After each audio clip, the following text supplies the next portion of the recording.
All right, welcome. Thank you all for being here. My name is Bryant Baker. I am the Conservation Director of Los Padres ForestWatch.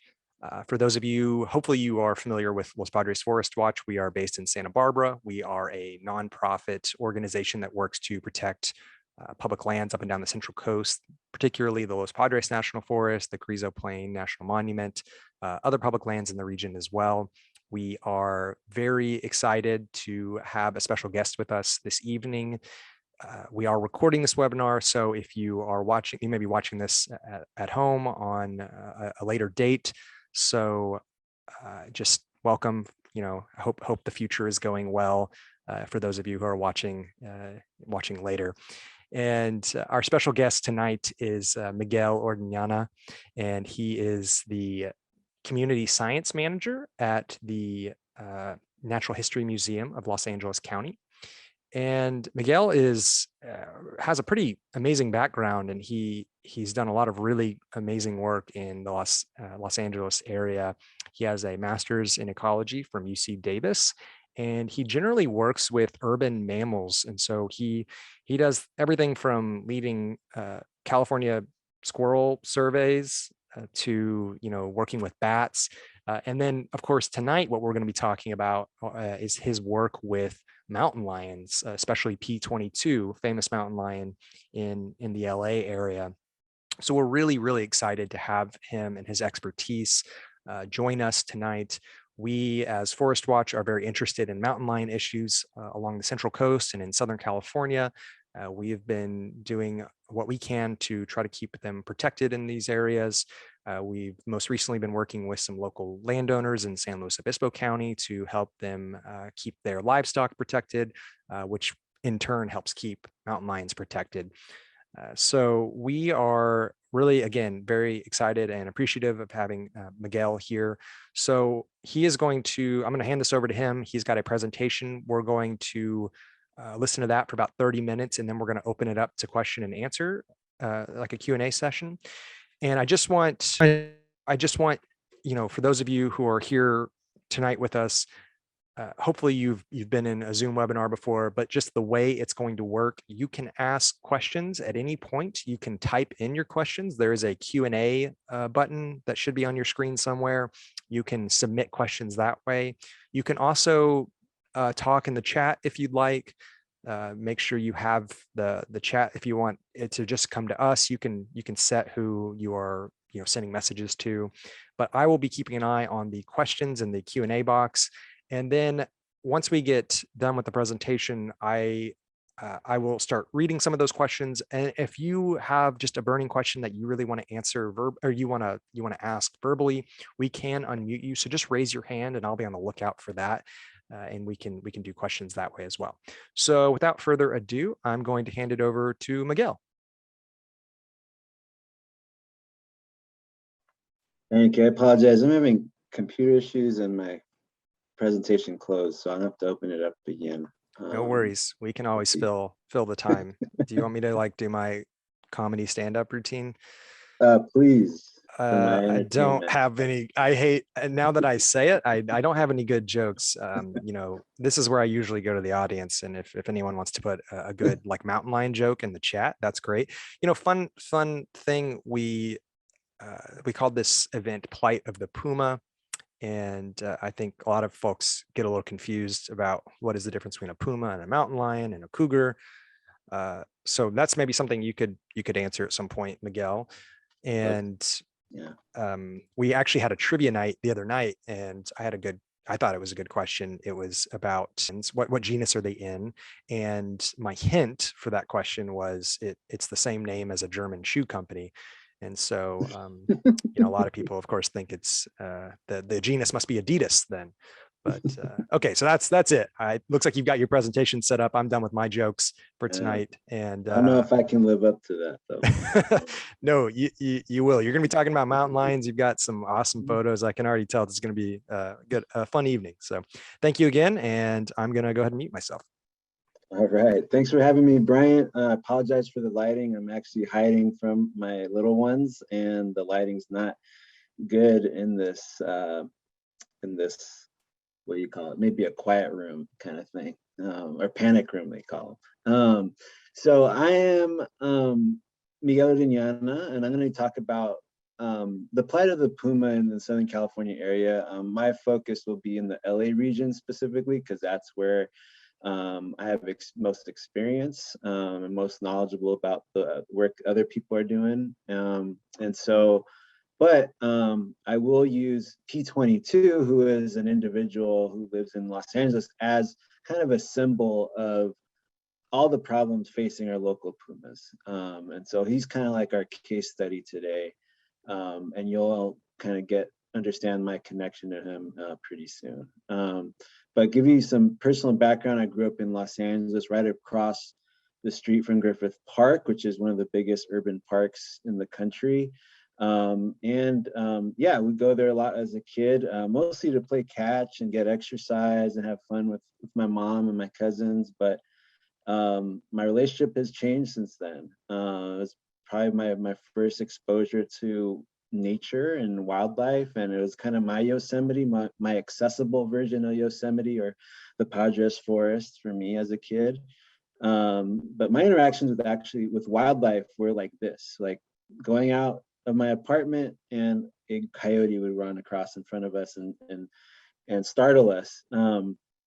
And that was these accidental encounters were how I kind of first kind of got familiar and inspired by urban wildlife, to see these animals that I'd usually see on TV in places like Yellowstone right in front of me in these really uncharacteristic settings in the middle of the urban center like Los Angeles. And other exposure I had was the LA Zoo, but also the Natural History Museum, which is where I work now. My mom would bring me there and we'd explore what's the dino halls and the mammal halls. But the message I got there was there's wildlife out there, like African lions, like you see here in this diorama. But if there is nature here in Los Angeles, it's not worth displaying or celebrating at our local museum. And so the message I got was yeah, wildlife is awesome, but maybe a career in conservation and wildlife research was a little bit inaccessible for an urban kid like myself. And so, but that would change, as you know. And I went into college and grad school, and fortunately and unfortunately, that's where I got my became very familiar with urban wildlife ecology and carnivore ecology specifically. Accidentally, I mean, not accidentally, but just by coincidence, I had an opportunity to do research on bobcats and urban carnivores in Irvine, which is in Orange County. And I didn't even know bobcats lived in LA or Southern California as a kid. I didn't know we had deer in Griffith Park where I grew up, and apparently there was. But using camera traps, which are these motion activated cameras that you can put out to get an idea of wildlife activity, presence, absence information, and compare what you're getting in urban neighborhoods to nearby open spaces right along the urban edge. Those are the things that I was starting to get into, and was really inspired by this technology, and thought it made all this wildlife that I was hiding right under my nose more accessible now and present. My research in graduate school was looking at the different responses of carnivores to urbanization. And so these curves that go up are relationships where the carnivore species actually has more of a probability to be there if it's further away from the city or the urban edge. So as you can see, the gray fox, the mountain lion, those curves are going up, the bobcat as well. And that means that those animals prefer to be away from the city. And we use over 200 camera trap locations across 5 counties of Southern California. And this is kind of our meta-analysis of the impacts of urbanization across urban carnivores, across all urban carnivore species that live here in Southern California. And as you can see though, coyotes, striped skunks, raccoons actually decrease in the probability of occurrence as you get further away from the urban edge, and so from urbanization. And so and domestic dogs and Virginia opossums could care less, it seems like, which is pretty cool. They have a flat line there. But it was surprising to see gray foxes there with mountain lions, because they are canids, they're omnivorous, they eat about everything, they're very adaptable with regards to their diet and behavior. just like coyotes. But we realized that because coyotes have become so dominant in urban centers, they're displacing gray foxes from these areas. And fortunately, though, gray foxes are sticking around because they're one of only 2 dog species that can that can climb trees. They have these cat-like claws that allow them to shimmy up a tree and even live in there and den in there, which is pretty cool. Anyway, sorry, I had to talk about gray foxes. They're so awesome, even though this is not about that. Also, some of my professional background eventually allowed me to use these skills that I learned in grad school and before grad school with camera traps and carnivore ecology to do research in Nicaragua, which is where my family's from, and study human-wildlife conflict out there. Doing community-based conservation, working with the community to meet their needs, and also hopefully make a space for carnivores like ocelots and jaguars as well. And also, of course, hopefully encourage the next generation to be more willing to coexist with these carnivores. And here's a cool quick video of a couple of jaguars that we were able to document while I was in Nicaragua. That was there off and on for about 5 years. Go to Nicaragua once it gets safer to do stuff. But mountain lions, let's start from the beginning here as far as their relationship and their history here in Los Angeles or Southern California. They have been here since the Ice Age, since before the Ice Age extinction. So this fossil you see here on the right was found in the La Brea tar pits, which is, if you're familiar with LA, it's the middle of LA. And we've had thousands of skulls of saber-toothed cats and dire wolves and coyotes even, but also a few mountain lions. And this skull in particular is over 30,000 years old. So they've been in the middle of Los Angeles or been living in Southern California for a very long time and outlived all the other four other large cats that also called Southern California home during the Ice Age because of their adaptability. Mountain lions are able to live in a variety of habitat types. And because of their smaller size, they're able to an adaptable diet. They're able to eat a lot of different prey items. Unlike a saber-toothed cat, which is reliant on huge herbivores and megafauna for it to survive. As after those went extinct and were dwindling, the saber-toothed cats and other large cats went with them. Mountain lions, though, were able to take advantage of smaller mammals, smaller prey that survived the Ice Age extinction. And so even though he's losing this battle here in this photo, he won the bigger battle, which is evading extinction. But they seem like super cats, but urbanization, roads specifically, seem to be their kryptonite. So over Southern California, urban sprawl has really pushed them to the brink of extinction here in the LA area and Southern California in general. And it continues to happen as we continue to develop. But some quick facts, scientific name for the puma is Puma concolor. Puma is the genus, concolor is the species name, and and concolor is Latin for of the same color. So Puma is a really one of, I don't know if there's any other big cat with the name in the actual scientific name. But anyways, digress. Over 84 common names, possibly more, and that speaks to their wide range and distribution throughout the Americas, and the amount of cultures they intersect with. And so as you get into South America or even in the middle of the United States, they'll use different names. And they have these communities have long histories with Puma. And in some cases, there's the mountain lion, and other places they're the cougar, catamount, panther. There's a lot of different names out there. California numbers on the CDFW website and the most latest inventory is 4,000 to 6,000, but it's likely an overestimate. The type of data that they were using our data collection methods weren't the most robust or accurate, and so they're redoing that count, and they hopefully will have a new count early to 2022, hopefully. And the status, a lot of people ask, oh, are they protected? Can anybody just kill them? Actually, they're a protected species here in California. That wasn't always the case. They were, and for instance, before the 70s, you can hunt them. They were seen as a threat to livestock, etc. And they can be on occasion.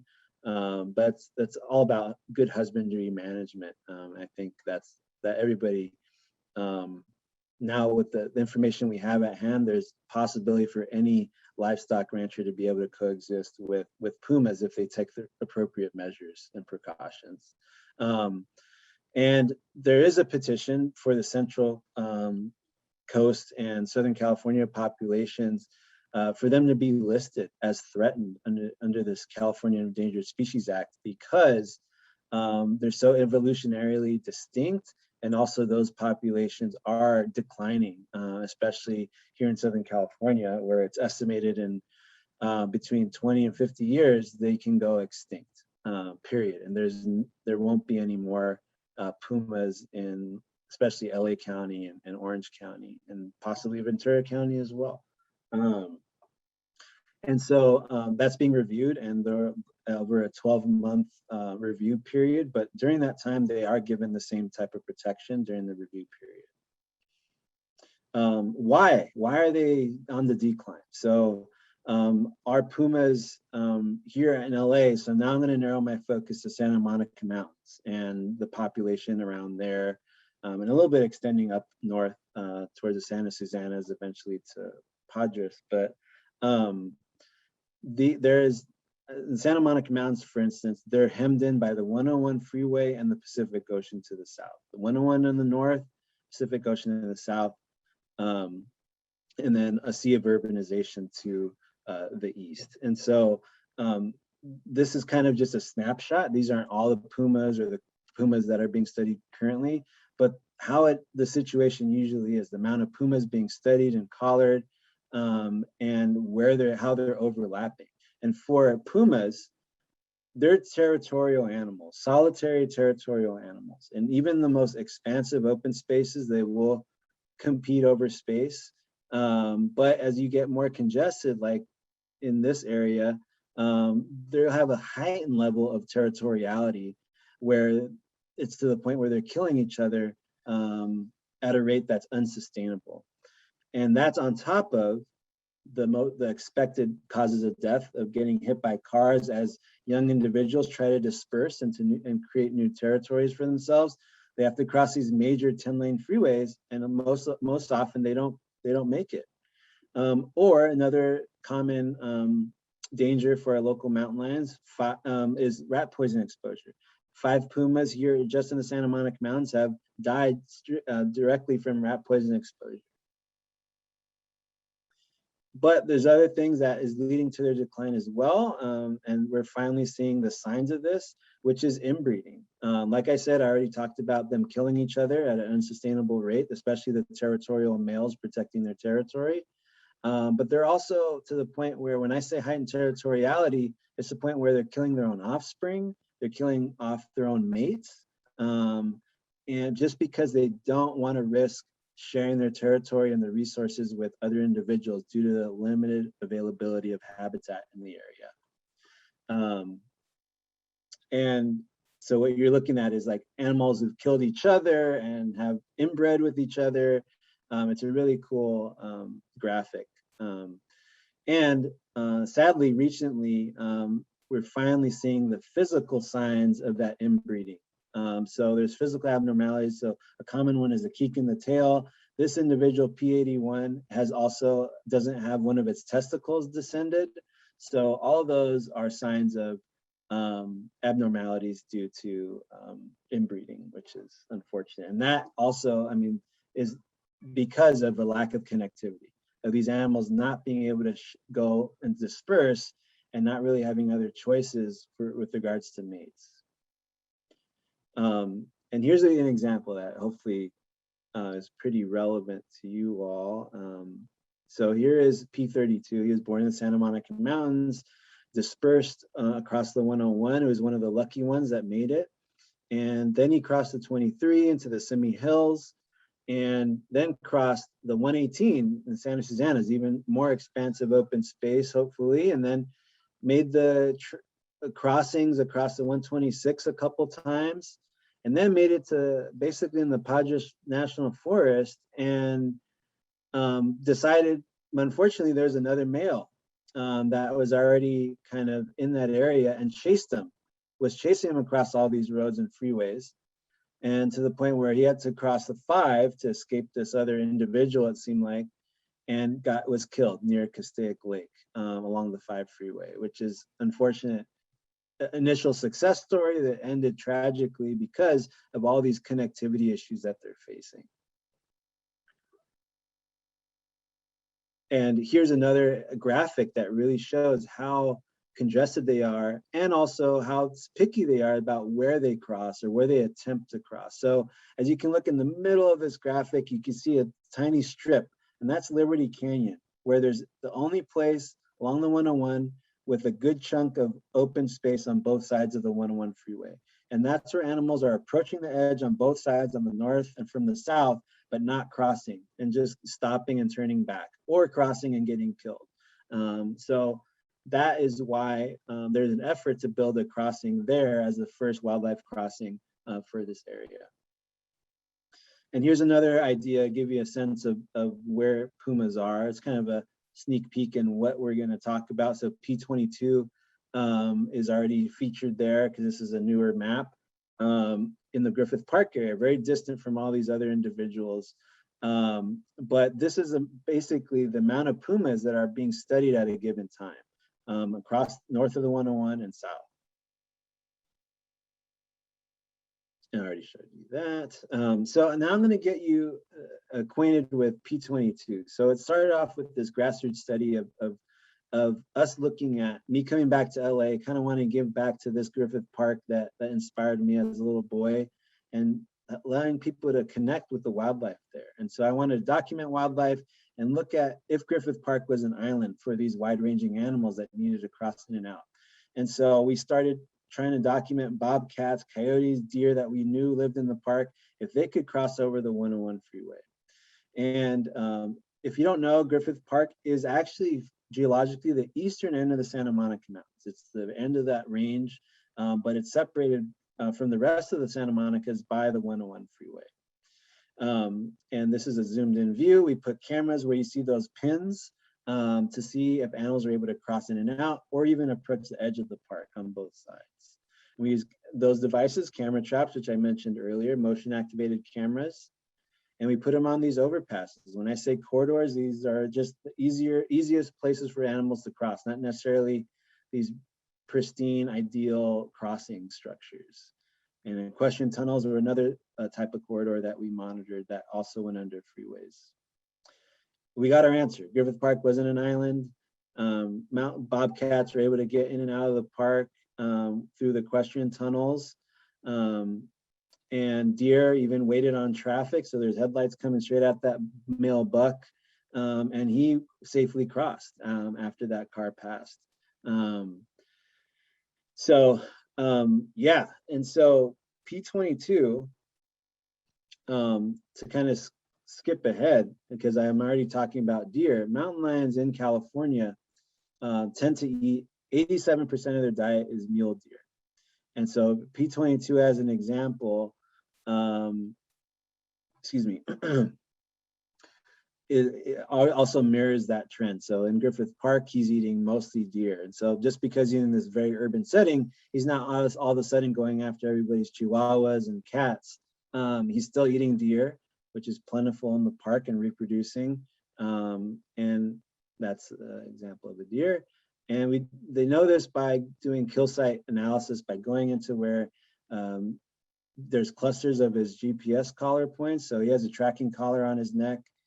And there's downloads about 8 times a night. And so if he's repeating a location every a few nights in a row, that means he's trying to finish off a meal, because usually he moves from one site to another, a different site every single night.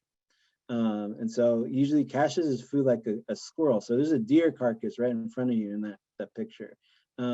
He pulls it out of the leaf litter, eats, grooms himself just like your house cat, coughs up a hairball, and that's that. But this is kind of his home, and it's 8 square miles of Griffith Park open space, 9 square miles if you include the adjacent cemetery and Warner Brothers Studios, which also has some open space. But that's not a lot to work with. And of that habitat, you can see how much is built up, either with the Greek Theater, Los Angeles Zoo, 3 18-hole golf courses, government buildings.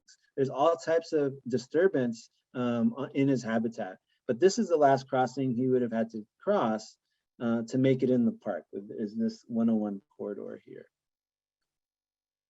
And shortly after he was documented by myself, he was given a collar and then photographed about 14 months later by National Geographic.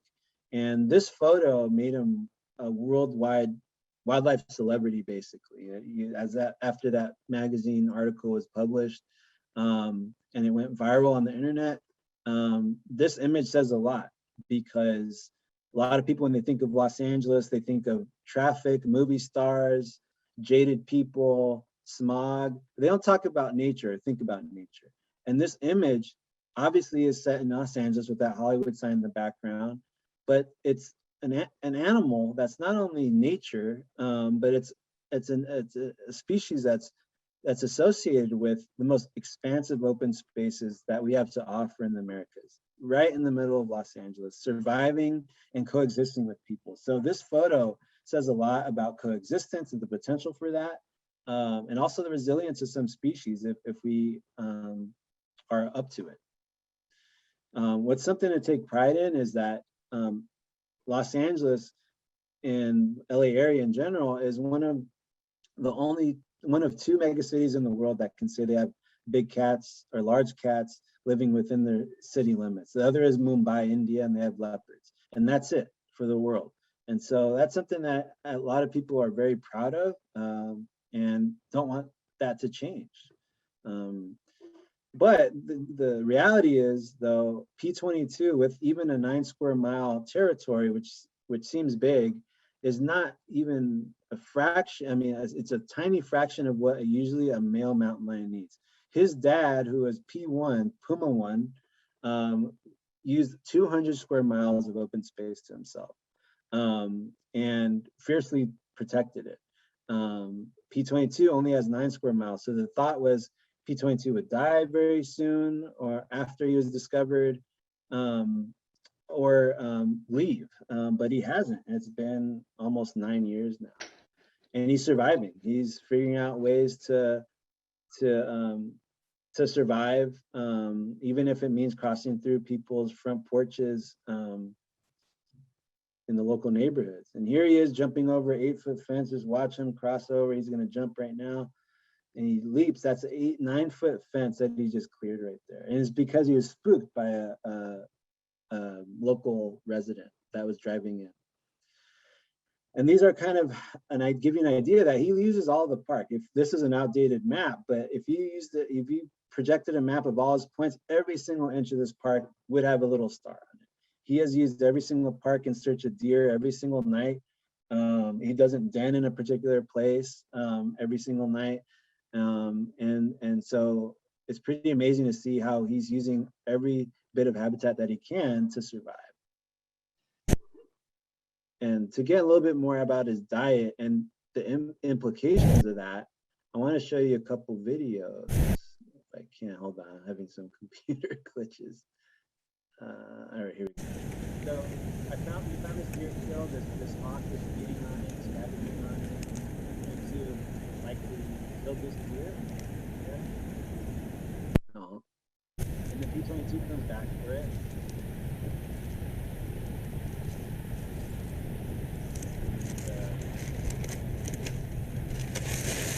The point of this video is to really emphasize that even the most efficient eaters of eating pumas do not finish all their meals. You leave a lot behind that supports an entire ecosystem of scavengers, of detrivores, because more often than not, they don't finish, and they also usually have it taken by coyotes. And so they support a lot of different animals by being there. And of course, by killing deer, they're preventing overgrazing of habitat by keeping the deer population in check. So pretty cool. Here's the hawk coming back, kind of annoyed that his food is no longer there. I thought it was very funny, so I want to share that.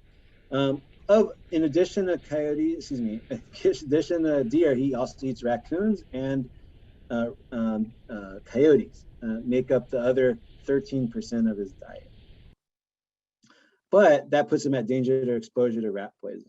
And here he is, sick after getting mange, which is correlated with rat poison exposure.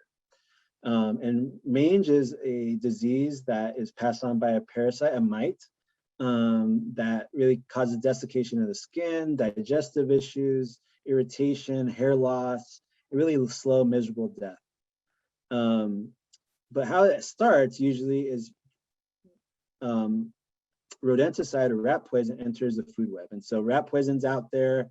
These small herbivores and mammals get the rat poison, but the assumption is, oh, that pesky squirrel eating my tomato plant will just die and that's it, that's the end of it. No, they don't die right away.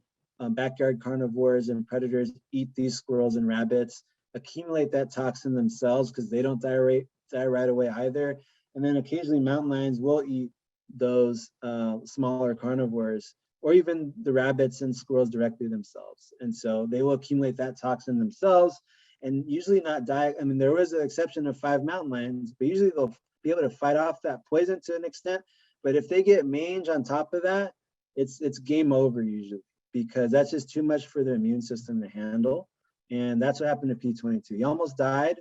Fortunately, I got some photos of him looking emaciated, sent that to the Park Service, who collar him and study him. And they treated him for mange and rat poison exposure, and he survived.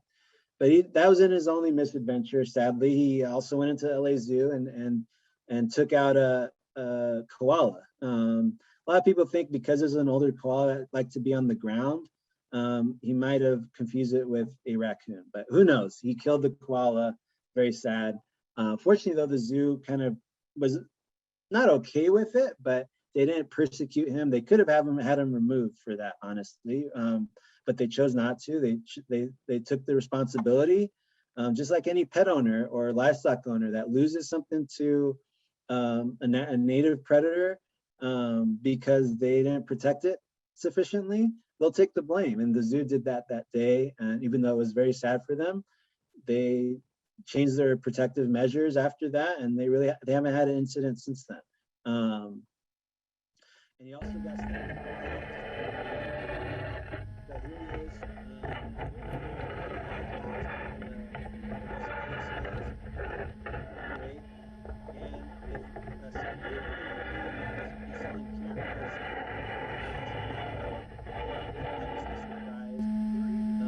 There he is under the house, and there. Keep staying low, trying to blend in with the ground. I'll get into that one next, but unfortunately, the media came, helicopters, because he was a celebrity at that point. Everybody wanted to see him and get interviews from the homeowners. And he was being shot at with tennis ball rounds and bean bags and all kinds of things, even though he was cornered in there. Fortunately, he didn't lash out or do anything, and basically waited for everybody to tire themselves out, and he escaped. Here's a most recent incident that I thought was really great. Look at the window there, or the door, French doors. Oh my God. Again, oh my God. And actually know this person, and she was, and like some other people might be freaked out by this. She was obviously startled, but very proud of this encounter, to the point where she edited this video and created animation and sent it around to all her friends. So it was really great, a really example of someone who really loves animals and proud to have even large predators be their neighbors. Natural History Museum, which was only kind of displaying exotic species for a while, now has its own exhibit dedicated to P22, which is a really great way of coming full circle. Here's a recent photo of P22, and here's, I mean, children and communities of all ages and backgrounds are rallying behind P22 and now supportive of mountain lion conservation. Simply likely because they're aware that mountain lions are here, which I didn't have the luxury of as a kid. But the story's not over. Another mountain lion had crossed the 405 freeway. So P22, his journey was crossing the 405 freeway, then going into Beverly Hills, Bel Air, Franklin Canyon, Studio City, then crossing the 101. And another Puma that hasn't been captured yet, even though it's been a few years, crossed over the 405 and only has the 101 to cross to be in P22's territory, which would be really interesting if that happened. And here he is chasing a deer. He walks to the top of your screen while he's chasing a deer through a Bel Air backyard. It's pretty amazing knowing that happened in an urban backyard. And this mountain lion is surviving, figuring out a way to survive in this urban landscape.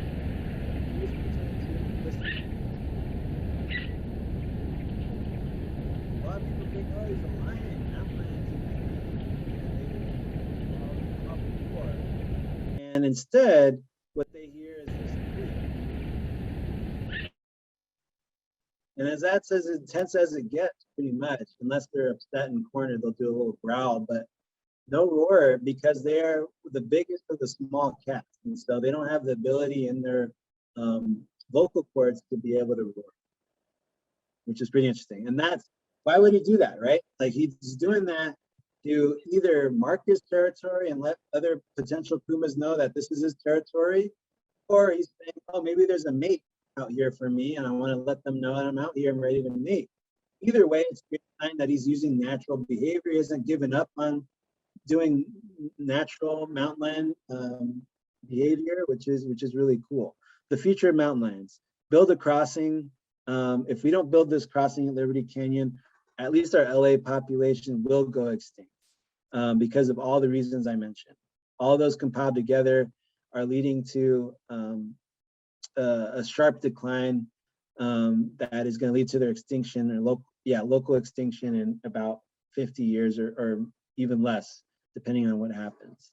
We're very close to the building of this crossing. It started, this campaign called the Save LA Cougars campaign, started in 2012 and started from $0. And this crossing will cost $80 million at least to to build.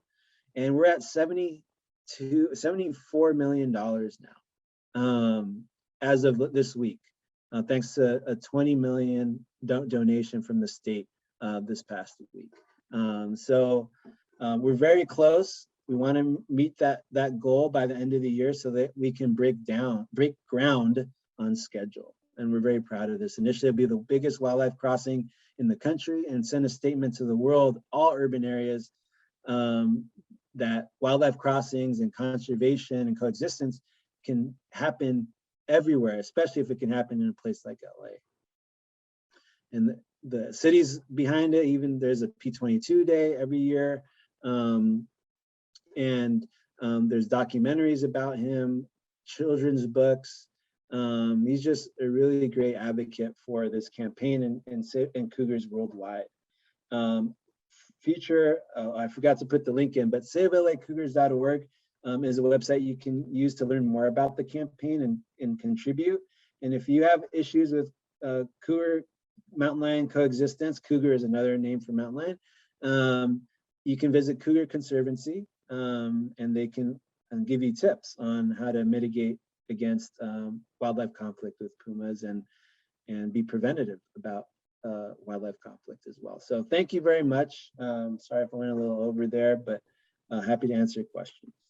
Thank you, Miguel. Wow, that was really fascinating. I learned so much, and seeing a lot of those photos and videos was just really, really cool. I do want to say, so when you played the videos, there were a few of them that we couldn't quite hear what you were saying because the video sound was on. Sorry about that. So maybe if, I think some people were interested in, what was the last video? Oh, so there was the video where it was chasing the deer in Bel Air. Oh yeah, and then the one right after that, If you could just maybe explain what those were without playing the video Sure, sound. I'll let it finish. Okay. All right. Can you hear me now?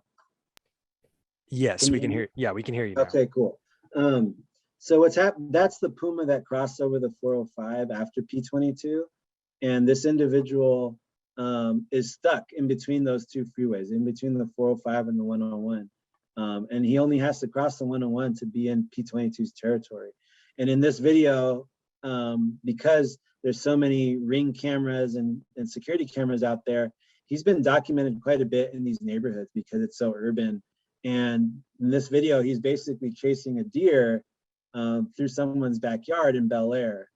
And so we get sent these videos all the time. If they're not posted on Nextdoor or Facebook, they're sent directly to us just to share all these wildlife encounters, which is pretty cool.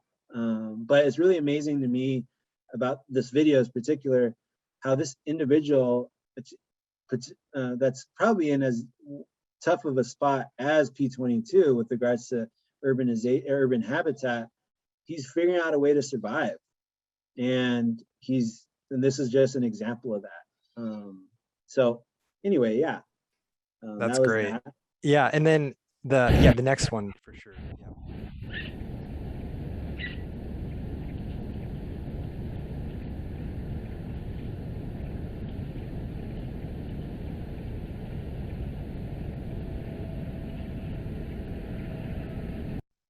Yeah, so that video is of P22 calling. So I've only had 2 videos of him calling in the 9 years I've been monitoring him with cameras. And Pumas usually communicate with scent marking, with scratch marks, things like that, silent gestures, or silent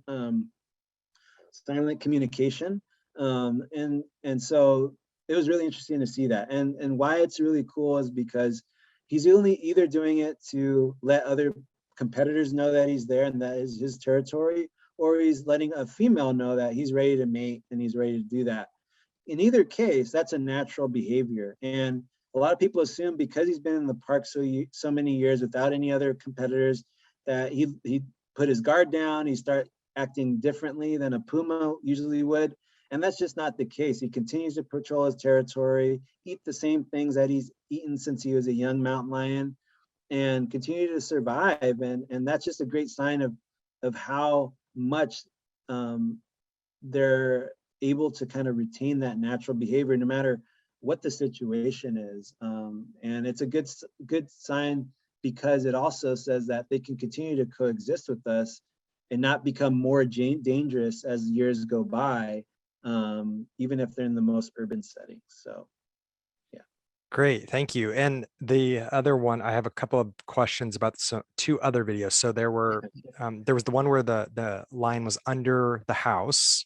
People were interested in hearing what you were saying during that one. And then the one where it was kind of the back and forth with the hawk, that one was really funny. So if you could just maybe quickly go over those 2 as well. Yeah, so the video of P22, both of them were P22, but the one of him under the house is basically this, you probably can Google it on the internet because it had so much media coverage. He went under someone's house on the edge of Griffith Park, and it was a really hot day, and some people installing security equipment, cameras, etc., for that big house saw him under there and were freaked out. Weren't expecting that. Alerted the homeowner, who alerted the media, I guess, I don't know why, and also local wildlife officials. And the unfortunate thing was that the wildlife officials decided to shoot him with beanbag rounds and other things, even though he was cornered in that little space.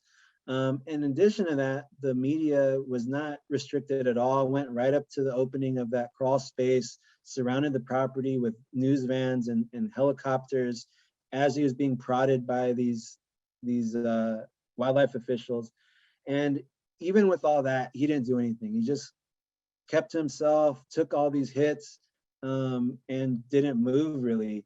And it really shows that he just doesn't want anything to do with us. He didn't lash out, even though, I mean, I would have probably lashed out to defend myself, honestly. But but he waited for people to just tire themselves out, the news reporters to go home, and as soon as they turned the lights off, he left.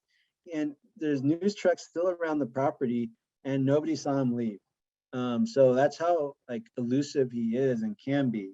I thought it was just a really great story that, I mean, first of all, you shouldn't do that to a mountain lion, but also that how much he just wants to avoid us and doesn't want anything to do with us for the most part. And so the sequence with the hawk and him feeding on the deer carcass was him basically leaving a carcass that he didn't finish. And as I mentioned, they have to finish them across a few days. So it was a sequence of that and showing how a hawk was taking advantage of that opportunity. But the main point of the video sequence was that the important role of pumas in these ecosystems, wherever their range is in South America, North America, which is that most often they do not finish their kills. They usually get scared off in the range when they have wolves or bears, they'll get scared off by them. And in P22 and if there's coyotes that are too present and active in the area, they'll just abandon their kill. And so that's just part of being a puma, but it's an opportunity for a lot of animals. So it's just a sign how important they are for that ecosystem. And I want to also give you another stat that really shows how big of an umbrella species. In the Santa Monica Mountains alone, they are considered an umbrella species across the range. But in Santa Monica, to give you an example, if they are protecting areas that are big enough for territorial wide-ranging mountain lions, they're setting aside thousands and thousands of acres, even just for a few individuals.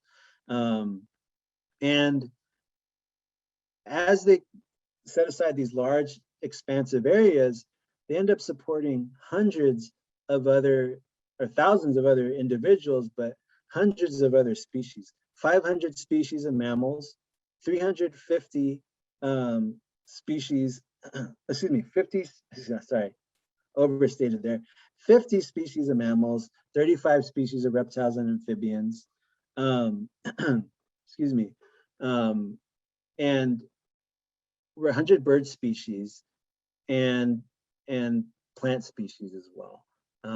So by setting aside those acres and acres of habitat with mountain lions in mind, because they get people's attention, because they're so charismatic, you end up helping out a lot of other species that are not as charismatic, but potentially even in more risk of extinction for all we know, because nobody's giving their attention.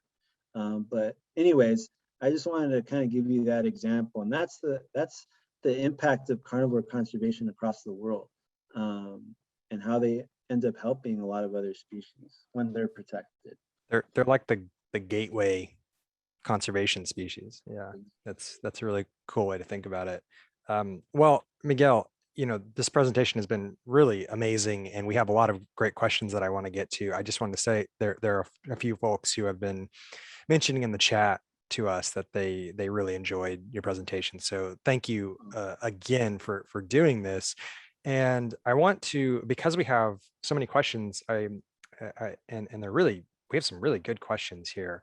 So I want to maybe start off with some relatively simple ones. Deborah up in Slow County, who's actually, I hope she doesn't mind me saying this, she's one of the landowners we've been working with to for coexistence with mountain lions, and she's doing some really great stuff on her property. She asked about whether there are black pumas. Where do those occur? Are there black mountain lions, or? There hasn't been any documentation of one. Okay. There has been one documentation that I'm aware of a white puma in Brazil. But other than that, there has been no proof of a black puma. That's a good question. On occasion, there are jaguars and leopards that are black. But even them, you can, if you look closely, you can still see their rosettes or spot patterns. So anyways, it's a thing, but not for pumas. Okay. Good to know. And she also had a question, Deborah, as well. She was asking about in SLO County, there have been several cases up in a couple of areas where there have been mountain lion, kills for livestock. So there's been some depredation on livestock up there. And she was just curious because you mentioned about 87% of their diet is deer. In those situations where it's maybe one or two mountain lions that are depredating on some livestock, are they just supplementing their diet with livestock, or are they shifting their diet more toward livestock and less deer? I guess that's that's Yeah. sort of the question here. Yeah, that's a good question. I mean, there's a lot of factors involved when we start talking about mountain lions getting habituated to eating livestock. It depends on the situation. Just because livestock are available and not being protected well enough doesn't mean that a puma won't continue to focus its efforts mostly on deer.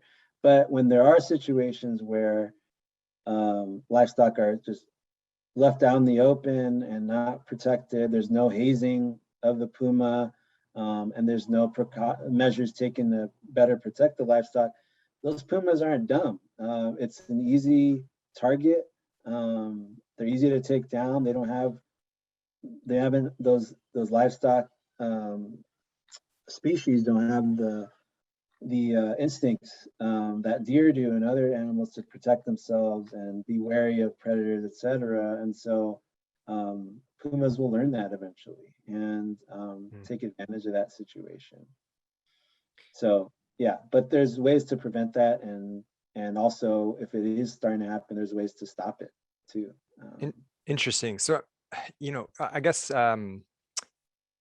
because I'm going to try to ask you questions that are sort of thematically maybe similar. But Robin up in the Bay Area, she was actually curious, how many deer would you say a puma eats in a given year? Yeah, have you crunched the numbers on that? It's possible. I mean, on average, they'll eat a deer a week. And so Okay. if we know the amount of weeks in a year, Yeah. so 50 plus deer per year. Wow, that's pretty amazing. So, because she was mentioning, it seems like they have maybe too many deer up in her area, and they could use some more mountain lions to thin the herd a little bit. Yeah. East Coast is East Coast is a prime example of what happens once mountain lions are gone extinct. Vehicular collisions, Lyme disease, all types of. It costs billions of dollars in damages, from all sorts of things. So let me look here. Somebody asked, this is Justin, he asked, why are pumas so densely populated in LA relative to the rest of the state? He was talking about your density map that you showed kind of early on. Oh, I'm sorry, this is Scarlett, who's 8 years old. So we had some youngsters in the crowd and are interested in mountain lions, which is really cool. So I guess the question is, are pumas more densely populated in why are they so densely populated in LA specifically? So I should have explained some of those figures a little bit more. Some of those figures, depending on which one you're talking about, depicted pumas all being studied and alive all at the same time. And some of the earlier figures, though, like the little dots, are just covering a accumulation of locations of a variety of pumas that have been studied over time, even if they didn't overlap with each other and died before even the other one was around. And so the clusters of dots that you see represent, the different colors represent different pumas. So there's not as many as you'd think, but also on top of that, like I said, those dots represent a lot of different pumas that didn't overlap with each other. But the point of it was just to show how, no matter when during the study you look, they're all basically stuck on one side. They're not crossing. And if they are attempting to cross or get close to the freeway, it's at this one little point, which is depicted here at Liberty Canyon crossing, because there's open space on both sides, just to show how sensitive they are and picky they are about where they approach the freeways. Yeah. Yeah, and that's interesting. And a lot of folks actually were asking how successful do you expect these wildlife crossings to be? I guess one question would be, have they been employed elsewhere in the country, in the state, in the world that have been successful? So I think a lot of people are really interested. They also, a lot of folks want to know maybe how they can help move this, move it across the finish line. So.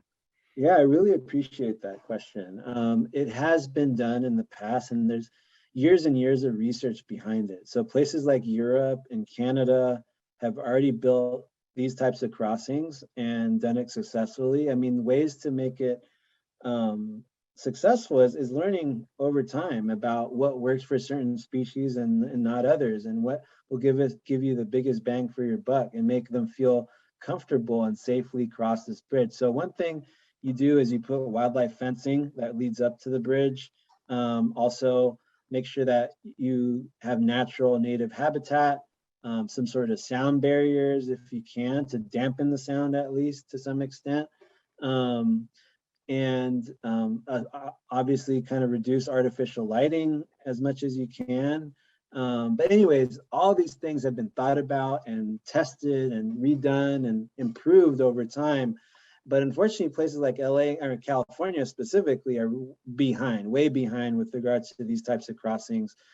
Places like Wyoming and I think Montana have a couple, but yeah, for an urban area like this would be the first of its kind, and definitely the biggest of its kind, which is pretty amazing. And so yeah, that's a really good question. And so this campaign, and that's why it's so expensive, because it's so big, it's such a unique situation, and also yeah, and so the way to get to the finish line is get the word out. Even if you don't happen to have the funds to support this, get the word out that you support this project, share it with your friends, neighbors, because you never know who that information will get to, and if that person might be willing to make that final check. And I think there's just a little over $6 million left to raise. I mean, it is a lot of money, but given the big picture of it being an $80 million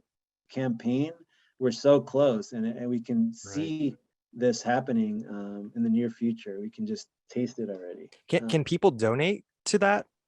Yeah, so if you is there a link that I can put in the chat?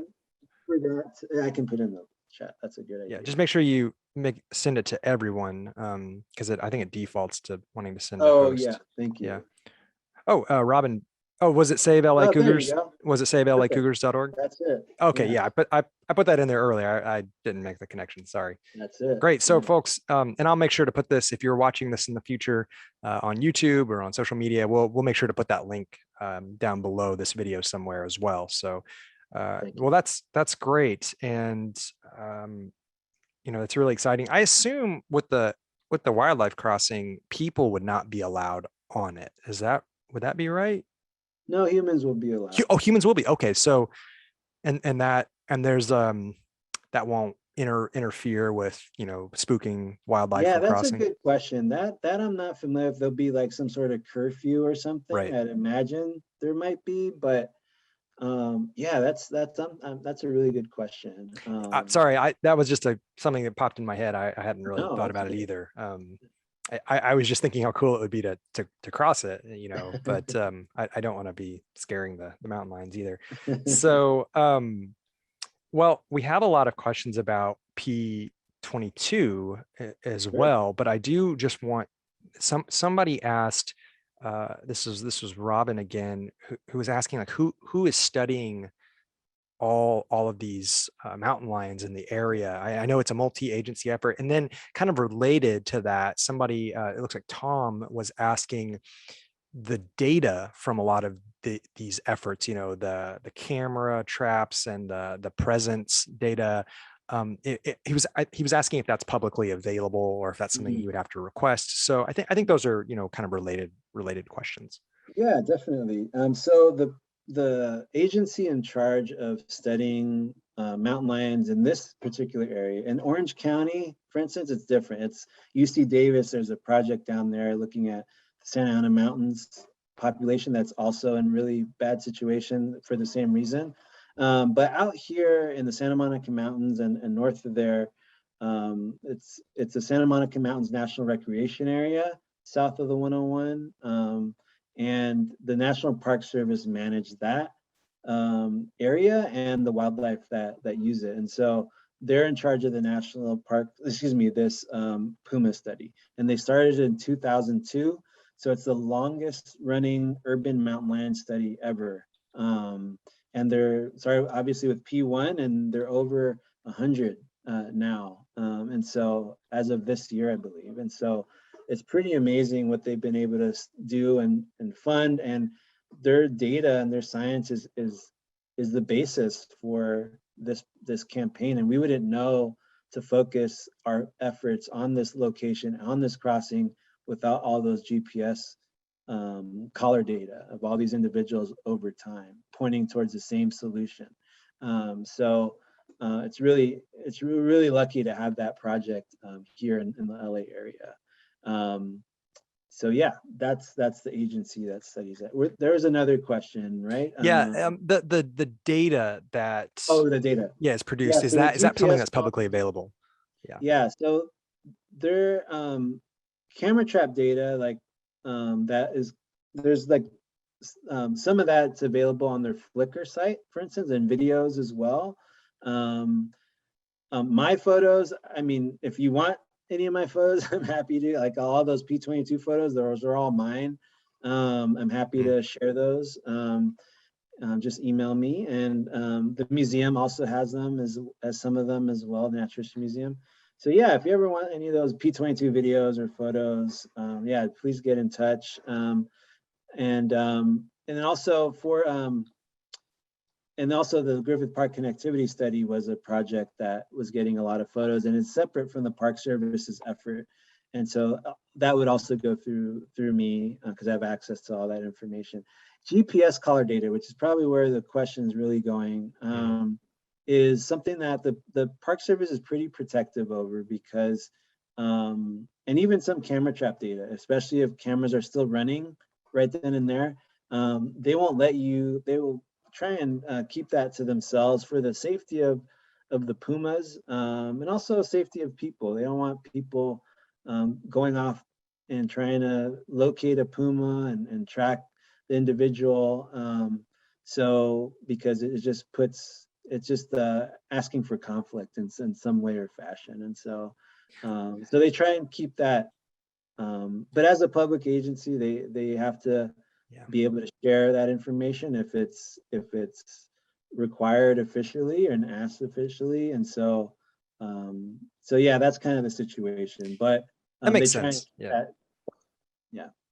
And for folks, for researchers out there, if you're curious in doing, data analysis, I think that may be a little different than folks who are just wanting to try to figure out where to go see a mountain lion. It's definitely a case-by-case basis. Sure. But yeah, just for a curious individual, I mean, they prefer not to just share it.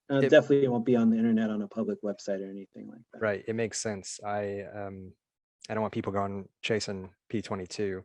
and I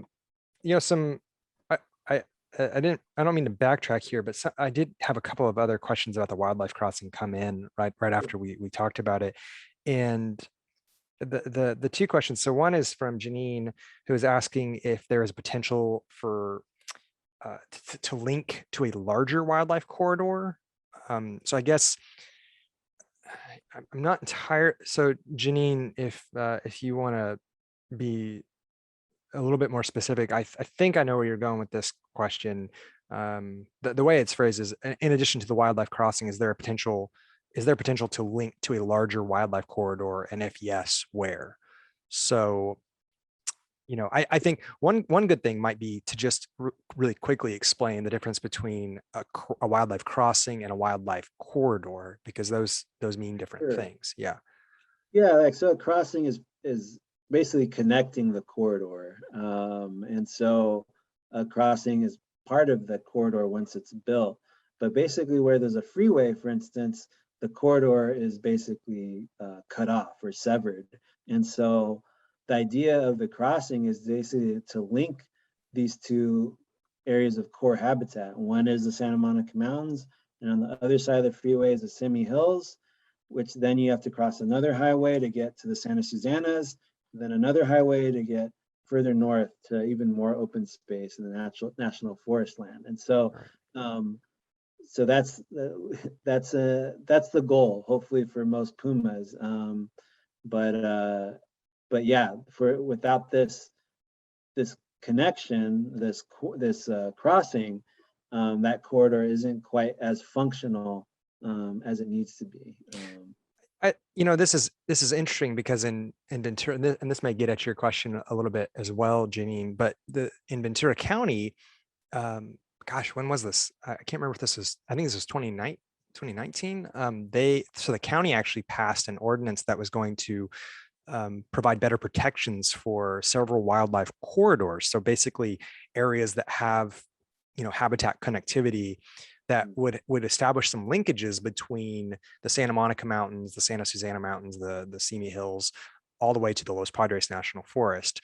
And that ordinance is currently being litigated, and we're hoping for for that to stay in place. And we were in, our organization was really strongly in support of the ordinance. And so one of the questions that people had at the time was, do you do the crossing first, or do you protect the habitat on either side of the crossing first? And I thought that was an interesting question. I think it was being maybe it was being asked in bad faith a lot of times to try to push back on any efforts to protect wildlife corridors. But I don't know if you have any ideas on that particular question. It did come up a lot a couple of years ago. Yeah, the status of the habitat on either side of that freeway. Right. Yeah, so until recently it wasn't protected. I think on the north side, finally it was bought out by, I forget what agency. I think it was Mountain Recreation Conservation Authority. I think so. Yeah. And that was the final piece to the puzzle to ensure that that area doesn't develop. There's also a corridor that is being fought for going east. And so the city of Los Angeles, for instance, and there's this organization called Citizens for Los Angeles Wildlife, are working hard, working for years to get some ordinances passed so that development and this corridor between the Western Santa Monica Mountains and Griffith Park would be protected, because as you saw on those maps, there's not much left. But there are some chunks of open space and one narrow corridor that still exists, and there is development pressure. And so, but it's still an ongoing battle right now. Yeah, it's in Southern California, especially, development continues to occur, and there's just always that, fight to try to protect as much remaining habitat as we have left. And that's why all these efforts are so very important. And thank you, Robin, for putting that in the chat. The Citizens for Los Angeles Wildlife, their website. So someone also asked, have any other mountain lions utilized the 500-foot tunnel that P64 used a lot? Oh, that's a good question. I'm not sure. I would have to ask the Park Service. But I know P64's use of that tunnel is very unique because it's so long and dark. But yeah, I'm not even sure they're still monitoring it, but I'm assuming they would. But yeah, that's a good question. Thanks, Claudia. You did you mention that tunnel? Did you mention P64 in your presentation? Was that just Claudia just knows She just knows her just knows the yeah, all right. Well, that's pretty cool. We got like some real Puma fans. It was in the news because it was a really cool story and it showed the tunnel that he crossed, and yeah, it was a really cool a snapshot into his life, and they use like the GPS points to show how he did it. How he's done it he did it multiple times. Right. Unfortunately, I think he's passed away, but Interesting. yeah. So somebody also asked, I guess speaking of tunnels, why would you go for a crossing over 101 rather than a tunnel? Yeah, I think, that's a good question. I know that for a while they were actually pushing for a tunnel, but I actually don't know what the reasoning was. I don't know if it's to benefit the most species or the cost. I don't know. That's a really good question. I need to ask that again. Yeah, it could be. I someone mean, it did could tell be me simply cost. Yeah, Tunneling is no joke, and it's going under a freeway could be, especially that freeway right there. That's exactly. And I think that, from my recollection, I think that was the main reason, because it would cause a really lengthy closure of the 101 freeway, which just would be hard to get support of, compared to a bridge that, yes, it will result in a closure, but not as long of a closure. I don't think. and And also, but I think mainly is the cost. Yeah. I remember this presentation a couple of years ago that Seth Riley of the National Park Service gave, and what he was showing was a lot of these these freeways, this habitat fragmentation. We think of them as affecting mainly ground animals, mammals, walking along the ground. But he was actually showing that even birds a lot of bird species won't even cross over these. They can fly over these freeways and they won't do it. So I do wonder if somehow the wildlife crossing may help with that. That's an interesting thing to think about. No, it definitely will. And I think there's proof that, birds will benefit.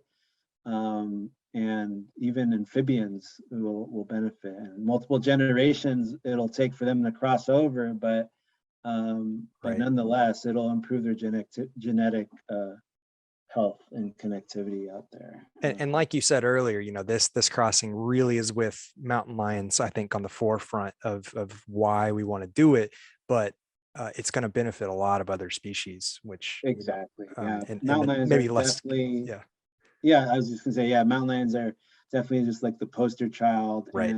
And rightfully are in huge need conservation attention, but it's definitely going to help a lot of species. And there have been coyote studies and bobcat studies that also point to the same solution and the same problem within the same area. Right. And I do want to answer, if you have time, maybe could you stick around for another 10 minutes, maybe?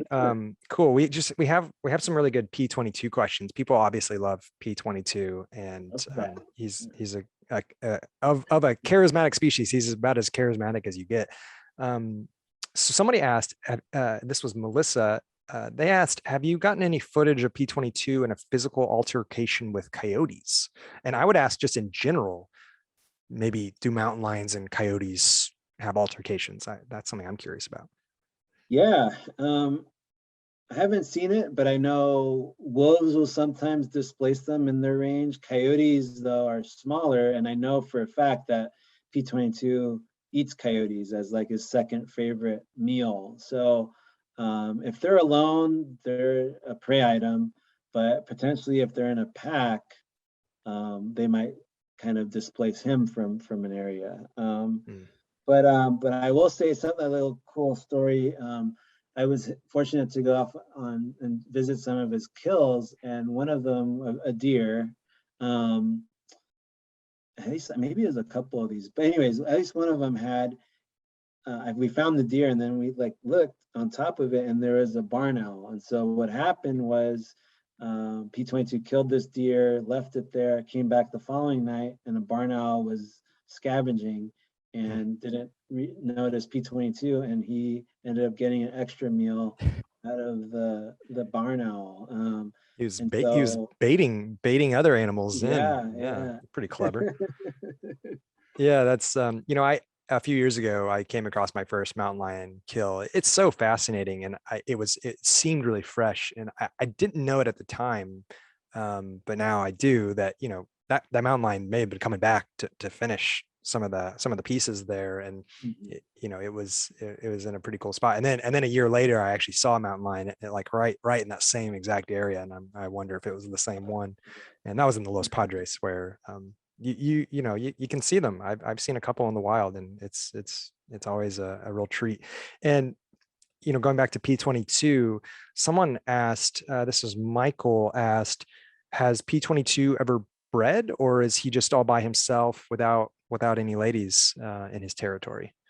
He's all by himself in his territory. It's unfortunate, but Mm, I mean, a lot of people ask, "Oh, poor guy, let's drop in a female into his territory," and unfortunately, that would likely lead to either the female getting killed by P22 or the female leaving or trying to leave. Because when you move a mountain lion, they don't do really well and want to go back to where they came from a lot of times, and just especially if they're not familiar with the area, and lead to that mountain lion trying to cross a road or get stuck in someone's yard. Um, and you don't even know, even if it doesn't see him as a threat or vice versa, they just might not like each other, just like people don't like each other sometimes. So it seems like a lot of effort for a likely failure, unfortunately. And even if they just successfully bred, it just doesn't seem like there's the carrying capacity for some kittens P22 and then also a female. So right. yeah. So he's got his bachelor pad, and if you take him out and put him somewhere else to try to breed, he may want to go right back to his bachelor pad. He may miss it. Yeah, I think it's really interesting though, like because he's in this kind of unique situation where yes, he has probably the worst territory of all the mountain lions being studied, but it's also led to him being able to live 11 years because the leading cause of death of our local mountain lions is them killing each other. And in this situation, he has no competitors to fight with or to defend his territory against. And so, but on the other hand, like he has a lot of chance of getting rat poison exposure because how urban it is and the park's putting it out, residents are putting it out. And also there's all these roads that go through the park. And anyway, um, so, but fortunately he's been lucky and he's survived for a long time, likely because of no other pumas in there. Right, right. Yeah, P2, he is just fascinating. And um, so you said basically his home range right now is what'd you say, 9 square miles? Yeah, if you include the Forest Land Cemetery and Warner Brothers Studio property. Okay, so Juan asked if we were to assume, you know, no limitations, like let's take away the urban development, let's take away all the habitat fragmentation.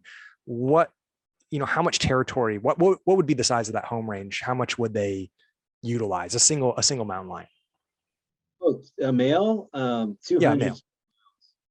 200 square miles. So 9 is just tiny and unprecedented territory size for a male, especially even a female. Females are smaller and use much less territory, but even them, they utilize at least 100, like 75 to 100 square miles. So, but yeah, it's ridiculously small for a mountain lion. Right, right. Um, Interesting. It's like, you know, that one, I don't remember which mountain lion it was, but it was the one up in the Los Padres National Forest, and it looked like they had their home range, which didn't seem, you know, like it didn't take up the whole forest, but they had dispersed quite a way. So they also, it seems like they go on walkabouts a little bit outside of their sort of normal. Is that right?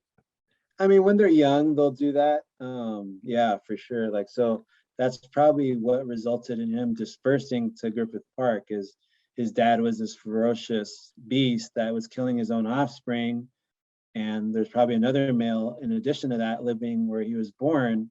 And so his choice was to fight his dad or this other male that lived in that territory or to disperse. And two other mountain lions tried to disperse just like he did east of the crossing the 405 and were killed immediately on the 405. And so Hmm. he got lucky, honestly. Yeah, pretty amazing. And you know, Somebody, let's see here. Steve asked if these mountain lions like P22 and some of the other ones that have crossed freeways and have been able to successfully do that, do you think they're becoming aware of traffic, like they are just skilled at crossing, or are they getting lucky? I mean, do you have any idea on that? There's a related study that was just published with regards to our Pumas here in the LA area. And what happened during the height of COVID lockdowns, they showed that actually their ranges contracted versus expanded. And also the freeways remained a formidable barrier. Even with reduced traffic, they're still very intimidating for mountain lions. And so I think that's a really strong sign that freeways are just really repulsive and dangerous to them. So I don't think there is any learning of crossing, because even if a mom and her kittens cross to safety over a freeway, it doesn't make them any better at it. If you cross enough times, including that map I showed you of P32, who crossed freeways multiple times, and eventually it caught up to him, and he crossed the 5, just like he crossed all those other freeways multiple times, and he got killed. And so, yeah, I mean, you might get lucky a bunch more times than another one, but eventually it'll get you, it seems like. Yeah, it's kind of like we all think of ourselves as good drivers, and it takes one unfortunate accident, and and I think that's an issue here. And I guess I would also say I'm trying to think of, there's not very many animals in this region that really just don't need cover. They need vegetative cover, shrubs, trees, and you just don't get that. I mean, a freeway is just so very unnatural in a lot of ways, and I think a lot of it has to do with how open it is and how very little cover there is to move around. And I was reading a study a while back about lizards and salamanders that, even though they, like lizards, they like to sun, and they're cold-blooded, they don't like fragmentation where there's not much cover for them to move around. And so there's, you can have relatively small, narrow, roads that they won't cross. So I think that's just something important to remember here. And I also want to be mindful of your time, Miguel. I mean, we have so many questions, and we're not going to be able to answer them all. So folks, for those of you who have some questions that I haven't been able to get to, I'm really sorry. I guess kind of as maybe let's do one more question. I think this is a good one. Somebody asked what to do if they encounter a mountain lion. They haven't encountered one yet, but if you're out hiking, I think there's a lot of folks out there that are just kind of, they may be fascinated by mountain lions, but also a little bit scared and wary of them, and they don't know exactly what to do. Someone mentioned a recent attack on maybe a 5-year-old in Malibu. So, I guess, could you just maybe talk a little bit about what do you do? How rare is it, that mountain lions attack humans? Things like that. It's really rare. I don't have the stats on me, but I think that attack on that poor young boy was the first in LA County since the 90s, and the first in the Santa Monica Mountains ever recorded. And so it's very rare, but it's always good to have a healthy sense of awareness and safety precautions in mind when you see an animal, whether it's like a predator, like a bear or a mountain lion. And what I recommend for mountain lions, what most people recommend is that you make yourself look big, you make a lot of noise, you don't turn your back, you definitely don't run, because once you run, you seem like prey. And same response will happen if you crouch down, like say, oh, I'm gonna go grab that rock and then throw it at them. But when you crouch down, you might make that mountain lion think that you're prey, or anyway. So those are things to avoid. I also have heard don't look it in the eyes or stare at it in the eyes. But also, yeah, stand your ground basically, and fight if it ever does come to that. A lot of times, a lot of people misinterpret a mountain lion encounter or a mountain lion sighting as a dangerous encounter. And to your point, I mean, your story earlier, Brent, you've seen them a couple times, you said, and I mean, as long as you kind of know what to do and have your distance, and there's not much of a reason to be afraid and for it to ruin your day. I mean, I've seen them in the wild once, and it was just a wonderful experience, and just knowing what I know and how rare it is and how intimidated they are by people, not just our presence, our physical presence, but also how we sound. Even there's been studies in the Bay Area of them leaving out a fresh kill and them playing frog sounds and other natural sounds with a speaker, and them just coming back and ignoring it and eating their kill. And once they play a human sound, they just abandon their kill, and it's not worth it to them. And they even put these in areas where there's very little chance that Puma's ever seen or has much experience with a human, and that's still the case. And so, but I don't want to discount the danger, because it happens, and usually happens with younger individuals, younger subadults that are just learning or in a really poor health state and desperate, or just make the wrong decision. But as I shared, it happens very, very rarely.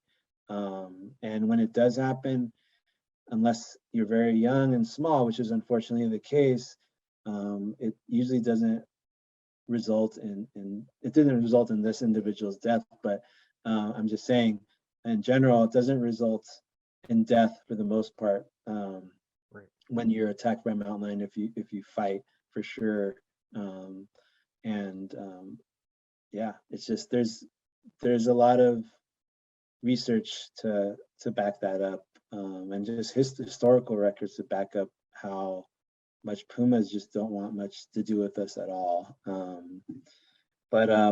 But yeah, I mean, there's certain things, like if you have an expansive property and you just really want to reduce the risk of encountering a puma, whether it's a friendly puma or not, if you're attracting deer to your property with whatever vegetation you have, ornamental trees, etc., they're going to follow deer on occasion, and doesn't mean it's going to lead to attack, but there's an encounter opportunity. There's an opportunity for an encounter there. And so you really want to reduce it. You don't want limit your chances of an encounter.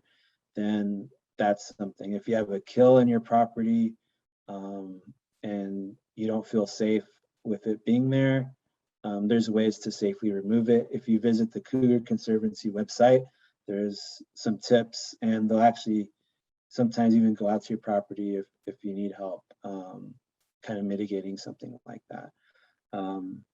But yeah, those are the tips. They seem really basic, but they seem to work as far as preventing any interaction from escalating at all. Yeah, good to know. And I think that's just all of that was very sound advice. The 2 times I've seen them in the wild, they were magical experiences. I didn't feel in danger in the slightest. They were both times trying to get away from me. I'm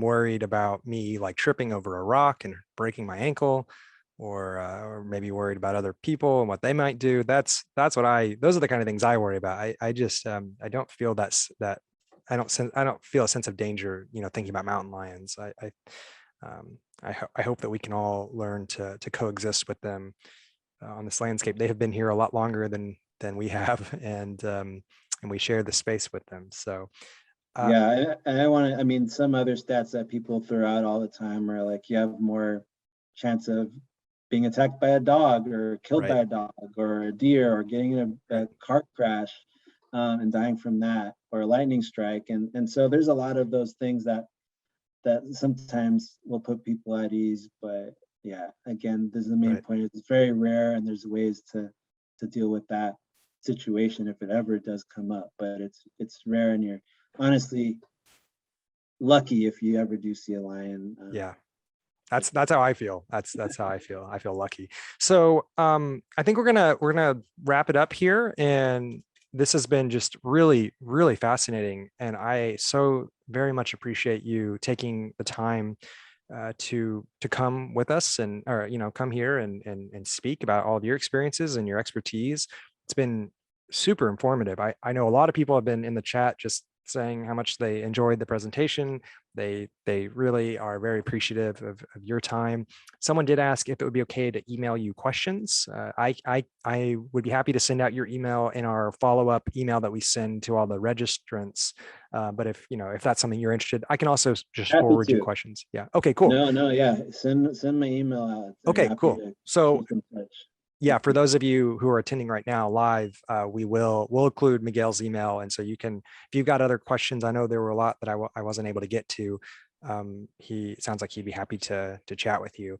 And for those of you who are interested about, how to protect your livestock, we at Los Padres Forest Watch, we are doing some work on that. Trying to provide some educational information. So also feel free to get in touch with me. And we're doing some cool pilot programs with some individual landowners. And so there may be some room for you to get involved with that.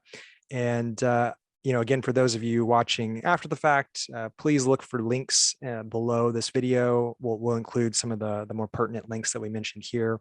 And I don't know, Miguel, do you have any other thing you want to plug or anything before we say goodbye? Yeah. Yeah, thank you for having me. Please consider supporting this wildlife crossing or any Puma conservation efforts in your area that are more close to you. We need them. If we love our open spaces and natural areas and the way they look now, we need those predators out there. They're not just charismatic and cute. They're very important to our ecosystem health. But also I would love for us to change our misconceptions of carnivores and other controversial species of bats, because it can be very damaging with social media and all that. But with that said, I really want to give my last thing I want to say is my condolences to that family who had their son attacked by the mountain lion. I really hope that he has a good and speedy recovery, and hopefully everybody's thoughts are with him.